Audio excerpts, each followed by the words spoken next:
Hello friends, notes में आप सबका वेलकम है। हम आप सभी के सामने लेके हैं बीए थर्ड ईयर का एंशिएंट हिस्ट्री का सेकंड पेपर है, प्राचीन भारतीय कला और वास्तुकला। इसके अति लघु उत्तरीय क्वेश्चंस को, जिसमें से 40 क्वेश्चन हम लोग पहले देख चुके हैं, उसके आगे के क्वेश्चन अब हम लोग देखते हैं। आइए हम लोग शुरू करते हैं। गुप्तकालीन कला शैली की विशेषताएं बतलाइए। गुप्त कला प्राचीन भारतीय इतिहास का स्वर्णयुग माना जाता है। संस्कृत के विभिन्न तत्वों के समान ही कला के क्षेत्र में भी इस काल में अभूतपूर्व उन्नति परिलक्षित होती है। मूर्तिकला, वास्तुकला, चित्रकला और टेराकोटा आदि सभी का उत्कृष्टतम रूप से गुप्तकालीन कला की विशेषता है। गुप्त काल में कला के शास्त्रीय पक्ष को अधिक स्पष्ट किया गया है।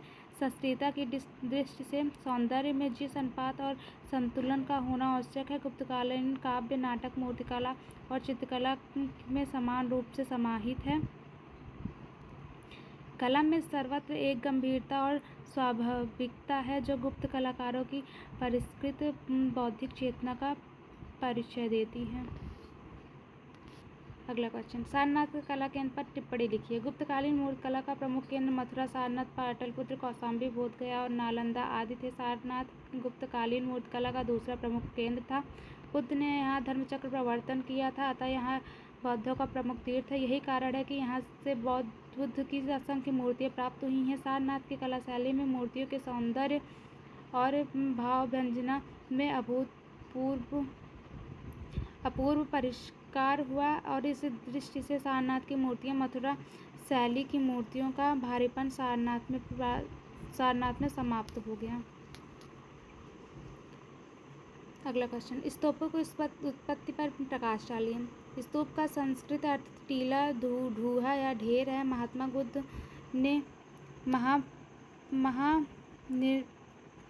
बुद्ध ने परिनिर्वाण के बाद उनकी अस्थियों को 8 भागों में बांटा गया और उन पर समाधियों का निर्माण हुआ। सामान्यतः इन्हीं को स्तूप कहते हैं। स्तूप का सर्वप्रथम उल्लेख ऋग्वेद में मिलता है। इसमें अग्नि की उठती हुई ज्वाला को स्तूप कहा गया है। बौद्ध ग्रंथ महापरिनिब्बाण सुत्त पिटक एक उदाहरण है, जहाँ महात्मा बुद्ध ने उनके शिष्य आनंद कहते हैं कि भगवान, हम तथागत के परिनिर्वाण के उपरांत उसके अवशेषों का क्या करेंगे। आनंद के विशेष आग्रह पर बुद्ध ने कहा उन्हें तथागत के लिए 4 महापथों के चौक पर धूप बनाना चाहिए। अगला क्वेश्चन, मौर्य वास्तु पर एक टिप्पणी लिखिए। मौर्य वास्तु के अंतर्गत नगर योजना, राजप्रासाद एवं शिल्पकला को रखा जा सकता है। नगर योजना के अंतर्गत पाटलिपुत्र का उल्लेख है। नगर का आकार एक समानांतर चतुर्भुज के समान है। यह लगभग 9.5 मील लंबा और लगभग 2 मील चौड़ा था। नगर चारों ओर से काष्ठ की बनी दीवार से घिरा था, जिसमें 570 बुर्ज और 64 द्वार थे। यह चंद्रगुप्त मौर्य का राजप्रासाद था, जो संसार के राजकीय भवनों में सर्वाधिक सुंदर और जिसके सामने सूसा और एक बताना के राजप्रासादों का वैभव भी तुच्छ सा प्रतीत होता था। इसे देखकर फहियान भी आश्चर्यचकित रह गया था। अगला क्वेश्चन, शुंग सातवाहन कालीन कला की विशेषताएं बतलाइए। शुंग सातवाहन कालीन कला की निम्नलिखित विशेषताएं थी। शुंग काल से पूर्व मौर्य काल में इमारतों, स्तूपों आदि के निर्माण में लकड़ी, कच्ची ईंटों और मिट्टी का प्रयोग होता था, किंतु शुंग काल में उनके निर्माण में पत्थरों का प्रयोग किया गया। मौर्यकालीन कला का विषय राजकीय एवं धार्मिक था, किंतु इसके विपरीत शुंग काल में लोक जीवन के दर्शन होते हैं। शुंग कालीन कलाकार का एकमात्र उद्देश्य मानव जीवन के ऐहिक रूप का दिग्दर्शन है। अगला क्वेश्चन, कार्ले चैत्य पर एक टिप्पणी लिखिए। कार्ले की चैत्य गुहा बम्बई पूना सड़क से 2 मील उत्तर की ओर स्थित है। यहाँ एक विशाल चैत्यगृह और 3 विहार हैं। यहाँ का चैत्यगृह अत्यंत सुंदर और हीनयान चैत्यगृहों में सर्वोत्कृष्ट है। इसमें वास्तु एवं शिल्पकला अपनी पूर्णता पर पहुँच गई थी। इसके द्वार मंडल पर अंकित एक अभिलेख के अनुसार यह चैत्य गुहा संपूर्ण जम्मू द्वीप में उत्तम। अगला क्वेश्चन, प्राचीन भारत के चैत्य एवं विहारों पर एक टिप्पणी लिखिए। 2वीं शताब्दी के ईस्वी पूर्व के लगभग जब सांची, भरूच और बोधगया में स्तूपों का निर्माण हो रहा था, उसी समय पश्चिमी और पूर्वी भारत में वास्तुकला की एक नवीन शैली का विकास हो रहा था। महाराष्ट्र और उड़ीसा में क्रमशः बौद्धों और जैनों ने पर्वतों को काटकर पूजा स्थलों का निर्माण आरंभ किया। चैत्य शैलकृत वास्तुकला के 2 रूप प्राप्त होते हैं, चैत्यगृह और विहार। अगला क्वेश्चन, पश्चिमी भारत के शैलोत्खनित चैत्यगृहों के प्रमुख लक्षणों एवं विकास पर प्रकाश डालिए। पश्चिमी भारत अथवा महाराष्ट्र प्रदेश की कला की इस शैली का प्रधान केंद्र था। कला की इस शैली के जन्म लेने का प्रमुख कारण यह था कि पश्चिमी घाट की शैली शिलाएं इसके लिए विशेष रूप से उपयुक्त थी। नासिक के चतुर्दिक 200 मील के क्षेत्र में अधिकांशतः शैलकृत चैत्य प्राप्त होते हैं। चैत्य भवनों की रचना लगभग 3वीं शताब्दी ईस्वी पूर्व में प्रारंभ हुई और 7वीं शताब्दी तक चलती रही। हीनयान चैत्य जो पश्चिमी घाट में बनाए गए थे उसमें एक स्पष्ट विकास क्रम दिखाई देता है। इसकी परिणति कार्ले के चैत्य में देखी जा सकती है। यह विकास 8 सोपानों में हुआ। अगला क्वेश्चन, गांधार कला शैली की प्रमुख विशेषताएं बतलाइए। गांधार कला की निम्नलिखित विशेषताएं थी। नंबर 1, यह भारत का पहला केंद्र है जहां बौद्ध धर्म संबंधी कला में बुद्ध मूर्ति के साथ एक नवीन बौद्ध देवता को स्थान मिला जो बोधिसत्व हैं। नंबर 2, इन मूर्तियों में बुद्ध यूनानी देवता अपोलो जैसे दिखाई देते हैं जिनकी मुद्राएं तो बौद्ध हैं, वह जैसे कमलासन मुद्रा में बुद्ध बैठे हैं, किंतु मूर्तियों के मुखमंडल और वस्त्र ग्रीक शैली के हैं। नंबर 3, बोधिसत्व की मूर्तियां यूनानी राजाओं की भांति वस्त्राभूषणों से सजी है जिससे वे आध्यात्मिक व्यक्ति न लगकर सम्राट लगते हैं। अगला क्वेश्चन,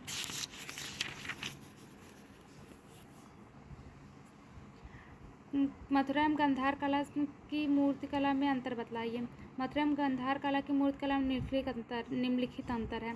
गांधार मूर्तियां सलेटी पत्थर की हैं और यमुना कला की मूर्तियां बलुए पत्थर की हैं। नंबर 2, अलंकृत प्रभामंडल गांधार कला की विशिष्टता है।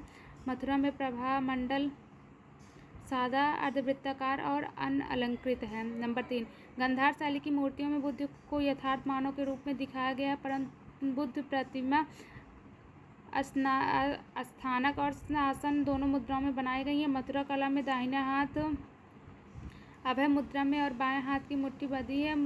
खड़ी हुई मूर्तियों में बाएं हाथों से वस्त्रों को संभाले हुए हैं। नंबर 4, बुद्ध को अभी तक प्रतीकों के माध्यम से व्यक्त किया जाता था। गांधार शैली के बुद्ध अपोलो जैसे दिखाई देते हैं। अगला क्वेश्चन, सिंधु सभ्यता की नगर निर्माण योजना के विषय में आप क्या जानते हैं। सिंधु घाटी सभ्यता की नगर निर्माण योजना उच्च कोटि की थी। यहाँ के नगरों का निर्माण एक निश्चित योजना के द्वारा किया गया था। इन नगरों का आधार योजना, निर्माण शैली तथा नगर की आवास व्यवस्था में आश्चर्यजनक समानता और एकरूपता दिखाई देती है। इससे ज्ञात होता है कि सिंध निवासी अपने नगरों का निर्माण पहले योजना बनाकर करते थे। इन नगरों एवं भवनों की योजना बनाने वाले तथा उनका निर्माण करने वाले भवन निर्माण कला में पारंगत थे। अगला क्वेश्चन, हड़प्पा सभ्यता की सड़कों पर संक्षिप्त प्रकाश डालिए। हड़प्पा सभ्यता में प्रत्येक नगर सड़कों द्वारा कई भूखंडों में विभक्त हो जाता था। सड़कें प्रायः सीधी होती थी और एक दूसरे को समकोण पर काटती थी, परंतु आश्चर्य है कि ये सारी सड़कें मिट्टी की बनी थी। फिर भी इनकी सफाई का बड़ा ध्यान रखा जाता था। इन पर स्थान स्थान पर रखे हुए मिट्टी के पात्रों और पीपों में कूड़ा जमा किया जाता था या फिर सड़कों के किनारे स्थान स्थान पर खुदे गड्ढों में। अगला क्वेश्चन, हड़प्पा सभ्यता की धार्मिक मूर्तियों पर संक्षिप्त प्रकाश डालिए। हड़प्पा की मूर्तियों में देवी देवताओं, उपासिकाओं, देवदासियों, नर्तकियों और बलि पशुओं आदि की मूर्तियाँ मिली हैं। सिंधु प्रदेश में माँ देवी की अनेक मृण्मय मूर्तियाँ मिली हैं। ये कला की दृष्टि से महत्वपूर्ण नहीं है। इनमें तनिक भी शारीरिक सौष्ठव नहीं है। इसके पैर डंडों के समान सीधे और तने हैं। आँखें और स्तन पृथ्वी के पृथक पृथक टुकड़े चिपका कर बनाए गए हैं। इनके नितंब बहुधा चौड़े और शरीर प्राय वस्त्रविहीन है। अगला क्वेश्चन, हड़प्पा की समान मूर्तियों की विशेषताएं बताइए। हड़प्पा की समान मूर्तियों में स्त्री, पुरुष, पशु पक्षी आदि की मूर्तियाँ और खिलौने, इनका निर्माण कला प्रदर्शन, बाल विनोद, बाल शिक्षा अथवा अलंकारिक उपयोगिता के लिए था। पुरुषों की जो मूर्तियाँ मिली हैं वे प्रायः नग्न हैं। कहीं कहीं पर स्त्रियाँ अपने शिशु को स्तनपान करा रही हैं। इन मूर्तियों से यथार्थ शिशु नहीं दिखाया गया है। स्त्रियाँ एकमात्र मिट्टी के टुकड़े को अपने वक्षस्थल से लगाए हुए हैं। अगला क्वेश्चन, हड़प्पा की धातु मूर्तियों पर संक्षिप्त प्रकाश डालिए। मोहनजोदड़ो में एचार क्षेत्र में उपलब्ध एक मूर्ति 14 सेंटीमीटर ऊंची प्राप्त हुई है। यह कमर से नीचे खंडित है, आकृति नग्न है। बाईभुजा जो कंधे से लेकर कलाई तक चूड़ियों से भरी है में एक पात्र है। वह सहज भाव से नृत्य करती प्रतीत होती है। उसकी दाहिनी भुजा कट पर अवलंबित अवलंबित है और इसमें केवल थोड़ी सी चूड़ियाँ हैं। सिर थोड़ा सा एक और झुका है। यह आदर्श नारी सौंदर्य का परिचायक है। अगला क्वेश्चन, मौर्य शैल गुहाओं पर संक्षिप्त टिप्पणी लिखिए। अशोक और उनके पौत्र दशरथ ने अन्य धर्मों के प्रति सहिष्णुता प्रदर्शित करते हुए आजीविक संप्रदाय के भिक्षुओं के लिए गया से उत्तर 19 मील की दूरी पर स्थित 12 पहाड़ियों पर शैल गुफाओं का निर्माण कराया था। मौर्यकालीन 7 शैल गुहाओं में 4 बाराबर पहाड़ी में है और 3 नागार्जुनी पहाड़ी पर। सामूहिक रूप से इन्हें सतघर कहते हैं। अगला क्वेश्चन, एकाश्म वेदिका किसे कहते हैं?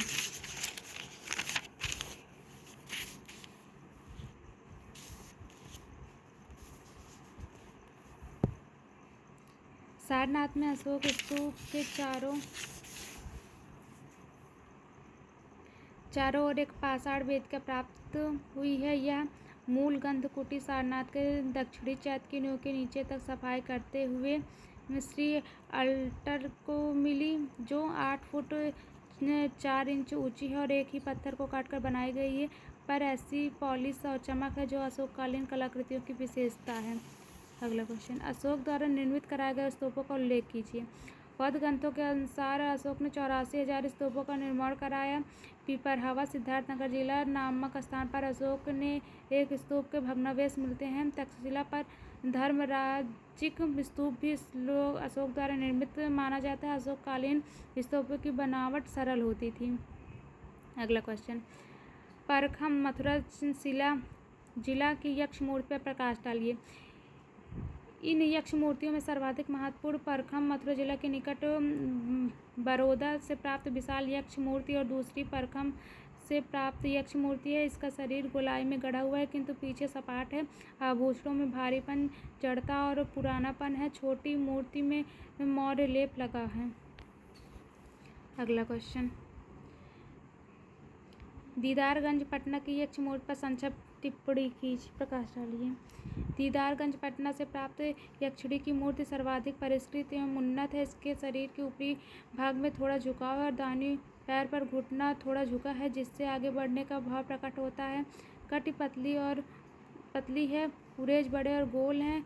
गले की माला दोनों उरोजों के बीच में लटकती है। नितंब पीन है। पैरों पर आभूषण है। केश रचना मनोहर है। यह नगर नवेली की सर्वाधिक सजीव एवं सुंदर मूर्ति है। ये मूर्तियाँ आकृति और रूप से भारतीय हैं। अगला क्वेश्चन, मौर्य प्रस्तर स्तंभ की विशेषताएं बताइए। मौर्यकालीन सर्वोत्कृष्ट कृतियाँ अशोक के प्रस्तर स्तंभ हैं। इनके निर्माण में शिल्प का कौशल तो है ही, इनकी कल्पना भी अत्यंत मौलिक, संभवतः स्वयं सम्राट की देन है। सम्राट के मन में तो धर्म संबंधी महान आदर्श था, दूसरे उसे स्तंभ शीर्षकों में व्यक्त करने की योजना की।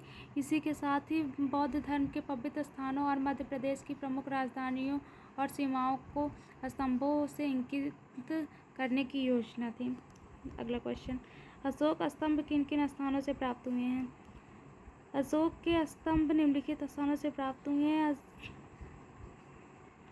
नंबर 1 सारनाथ स्तंभ, नंबर 2 सांची स्तंभ, रामपुरवा स्तंभ, लौरिया नंदनगढ़, लौरिया अरराज स्तंभ, इलाहाबाद स्तंभ, कौशाम्बी स्तंभ, रुमिनदेई स्तंभ, निगलीवा स्तंभ, बखिरा स्तंभ, संकास्य स्तंभ, दिल्ली मेरठ स्तंभ, दिल्ली टोपरा स्तंभ, पटना की सदलगढ़ी से प्राप्त स्तंभ, पटना संग्रहालय में सुरक्षित 4 बैलों के संघाट से युक्त शीर्षक स्तंभ।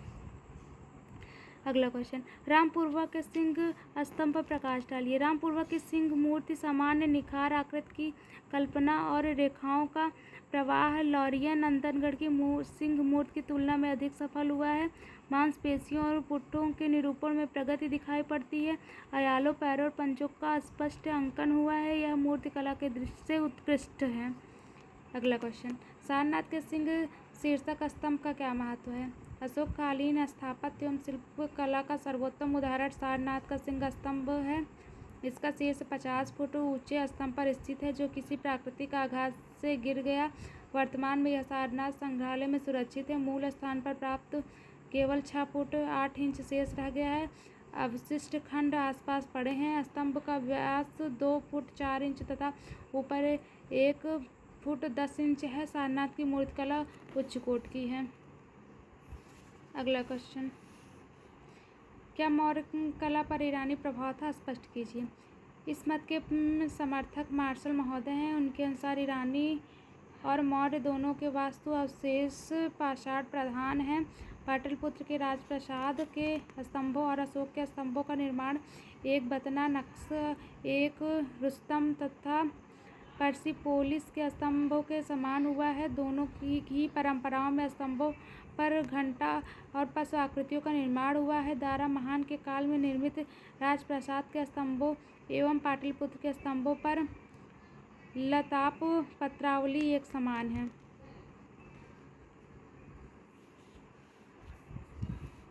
अगला क्वेश्चन, स्तूप के कितने प्रकार होते हैं? स्तूप 3 प्रकार के होते हैं। शारीरिक, इसमें बुद्ध के शरीर के अंग दांत आदि रखकर बनाए जाते हैं। पारिवारिक, इसमें बुद्ध द्वारा प्रयोग की जाने वाली सामग्रियां रखकर यह स्तूप बनाया जाता है। उद्देश्य का, इसके अंतर्गत बुद्ध के संबंधित स्थानों जैसे उनका जन्म, उनका ज्ञान प्राप्ति, प्रथम उपदेश तथा उनके महापरिवार आदि पर इनके निर्माण किए जाते हैं। अगला क्वेश्चन, वेदिका किसे कहते हैं? स्तूप की परिक्रमा करने के लिए चतुर्दिक वृत्ताकार काष्ठ वेदिका का निर्माण करके प्रदक्षिणा पथ का निर्माण किया गया तथा प्रवेश करने के लिए चारों दिशाओं में 4 तोरण द्वार बनाए गए हैं। वेदिका का निर्माण परंपरागत ढंग से किया गया है। इसमें स्तंभों को किनारे किनारे पर किया गया है जिनका आधार पाषाण खंड में धंसा है। इस पाषाण खंड को आलंबन पिंडिका के नाम से जानते हैं। अगला क्वेश्चन, तोरण द्वार किसे कहते हैं? तोरण द्वारों की रचना विशिष्ट शैली में की गई है। 2 विशाल स्तंभों को प्रवेश द्वार के दोनों किनारों पर खड़ा किया गया है। इसके ऊर्ध्व भाग में चूल काटकर समान अंतराल में 3 आड़ी धरने इस प्रकार डाली गई हैं कि दोनों कुछ बाहर निकले हों। इन बाहर निकले भागों पर चक्र का निर्माण किया गया है। अगला क्वेश्चन, मौर्य युगीन स्तूप का विकास किस प्रकार हुआ?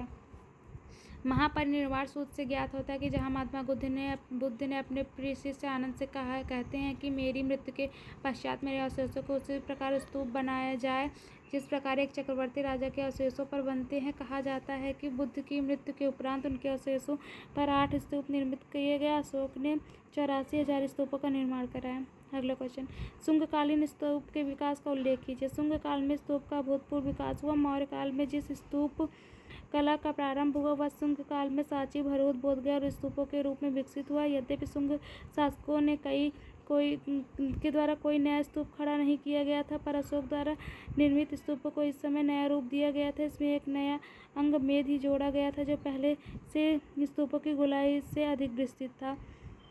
थैंक यू सो मच हमारी वीडियो को देखने के लिए, और आप लोग हमें कमेंट करके बताइए कि आपको कैसा लगा। इसके आगे के क्वेश्चंस अगले वीडियो में देखते हैं।